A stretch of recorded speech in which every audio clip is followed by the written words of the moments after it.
کہ میں اس میں اپنے رب کی طرف جاتا ہوں. رب کی طرف جانے کا مطلب یہ نہیں کہ کہیں علیہ باللہ کوئی ستون ہے، کوئی کڑا ہے یا کوئی کسی جگہ ہے. آپ یہاں سے چلتے چلتے چلتے چلتے فلان جگہ پہنچ گئے، فلان جگہ پہنچ گئے، تو سر باقی راستہ.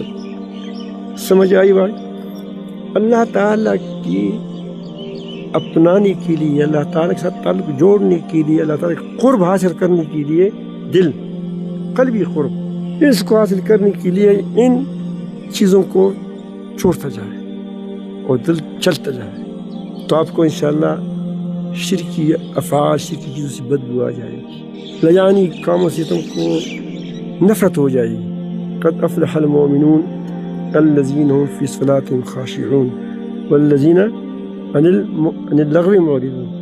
نماز میں اللہ کے سامنے آپ کے اندر خشوع پیدا ہو جائے گا، اور پھر اس کا نتیجہ یہ ہوگا کہ تم کو لیانی کاموں سے، لیانی باتوں سے، فضول کاموں سے، اس سے نفرت ہو جائے گی. اعراض کرو گے اس سے، میں وقت کیوں خراب کروں، میں کیوں وقت خراب کروں. تو یہ اس کو کہتے ہیں سلوک. اب اس کو آپ بڑی بڑی چیز آپ نہ بنائیں، ایسی چیز نہ بنائیں کہ یہ مشکل کام ہے. آپ ارادہ کر لیں، تمہارے ارادے کے ساتھ اگر تمہارا ارادہ سچا ہے، اللہ تعالیٰ جل جلالہ تمہارے ساتھ تم کو کھینچے گا.